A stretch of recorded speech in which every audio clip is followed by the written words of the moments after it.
Tell us another one of your crazy client stories. Oh, okay, this one's like kind of recent, so if the girl's watching this, I'm really sorry, but anyways, so recently I've had to tell my clients to wear underwear.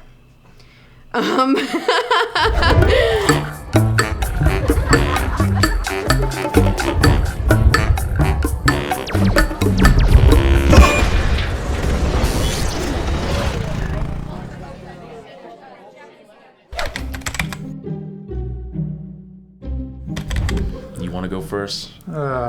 Everyone has a story, you know, like it's New York. Everyone has a story. I'd say the first year I was tattooing, I had a man come in and ask me to tattoo Tigger.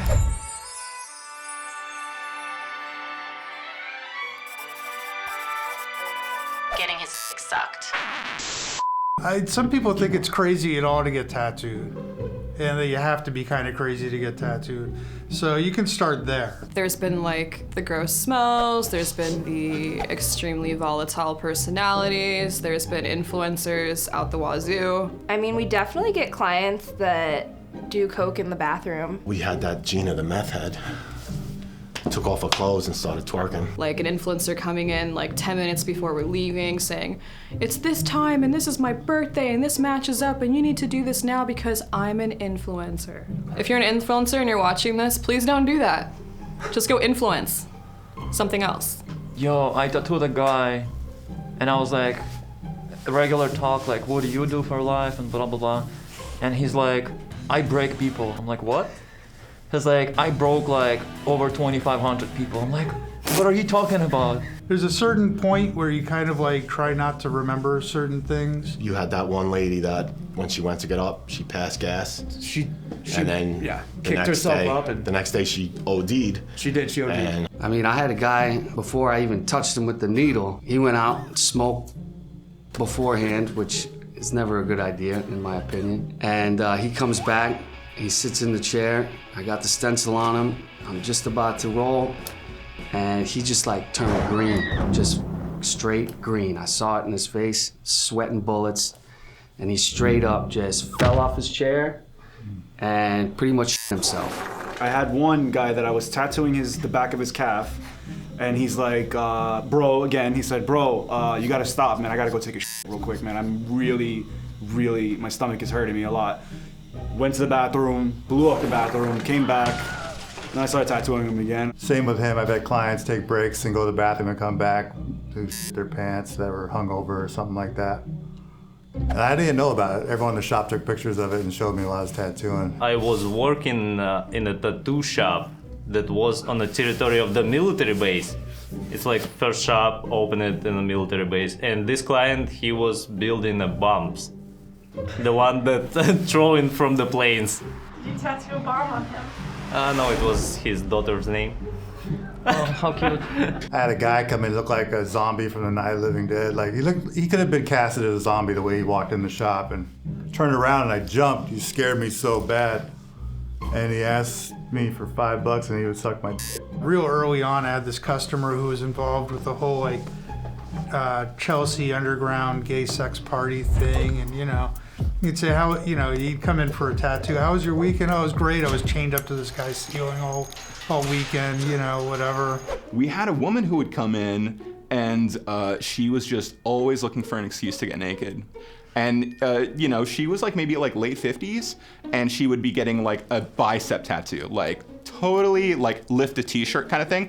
And, we'd turn around and look back and she's topless, or she was trying to take her pants off. And it was always some excuse of being like, no, it's fine. And I'm like, I assure you, you don't need to, you can keep them on. I had this lady a couple of years ago who, she called the shop, she wanted to get her nipples tattooed in the shape of hearts. I guess they had given her the runaround and it ended up on me, and I didn't know that this was gonna be a thing. I got the tattoo, and then one of the tattoo artists came up to me and he was like, thank you for taking this. And I was like, what did I just get myself into? This lady comes in fucking tanked. She's got like a fucking handle of whiskey in her bag, and she just comes in, she's like flashing everybody her tits, and she's like, look at awesome! Look, I'm about to get tattooed. Woo! And I'm like, okay, well, Jesus. All right, come to the table. So it took us like fucking 2 hours to do because she kept jumping up and like being obnoxious. And at one point she like reached over and grabbed my boob and she's like, you got some nice ones. I'm like, don't touch me. She did it one other time. Like she went to like put her hand out and I was like, if you touch me again, we're not finishing this tattoo. And she was like, all right, cool. She went to the waiting area and started like accosting this couple. And she was like, you guys wanna take me home? You guys wanna take me home? And I'm like, oh my God. They ordered her a cab. She got in, it took her 10 minutes to get in the cab. She drove off and the next day she called the shop and was like, I don't know what happened last night. My shoes are gone. My bag is gone. Like, do you guys know who you called for the cab? And I was like, no, bitch. That's you. That's all you. She threatened to sue us. And I was like, I don't know under what grounds, but all right, cool. So, heart-shaped nipples, man. I'm not gonna say the name of the place or the establishment that I was working at that were partaking in these activities, all right? But you don't know who I am. I could be anybody. I could be Bill Gates under here. The booths had like a little gap in between the ceiling and like, so you can kind of look over if something happens or whatever. So like, normally I'd be looking over like just to say something or whatever, and like the dude was with this client and then like, she's like giving him like fellatio in the booth or whatever, right? And I'm like, oh shit. She comes out in the patio area and she comes up to me and is like, oh, you're cute or whatever, and kisses me on my cheek, and I'm like, yo, get the away from me. What are you doing? Like, yo, I just seen what you were doing or whatever. Like, so I'm in the bathroom washing my cheek and complaining. I was like, yo, this Thot pocket just kissed my cheek. My cheek gonna burn off. My face is melting right now. Like, I was losing it. I'm really big on germs and stuff. Like, I wash my hands profusely. Call it a Thot pocket. I did. I like that. I had this couple tattoo come in and they wanted to get each other's names. Obviously, the girl went first. I don't know why this always happens. The girl is always first. She's always the bravest. And so I tattoo his name on her. The guy's like, oh, I'm gonna come back tomorrow. He doesn't show up. And then she comes 2 weeks later asking to cover it up. So we covered it up with a butterfly.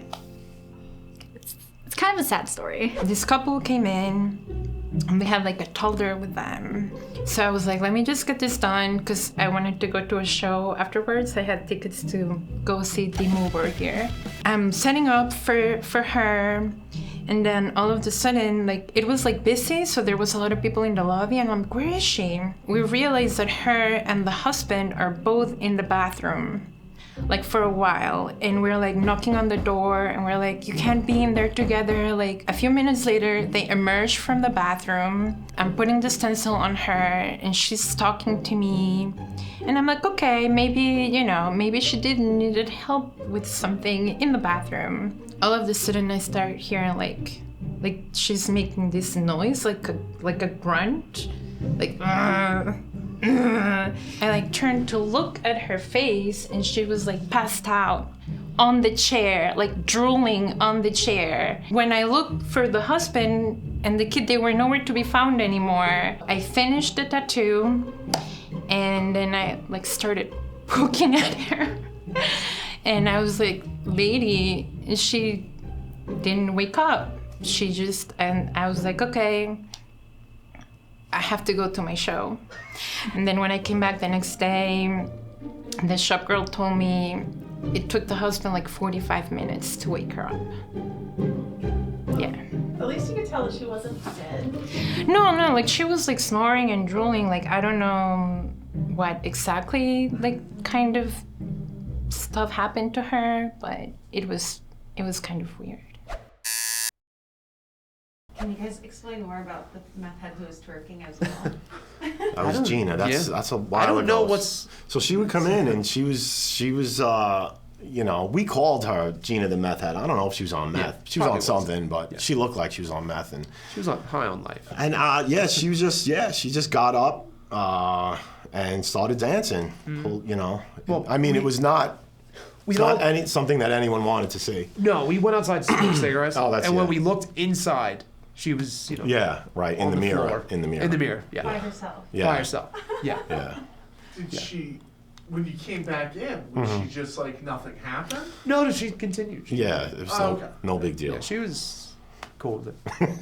And this was mid tattoo? Yes. Oh, cigarette break. Yeah. Yeah. Yeah. Yeah.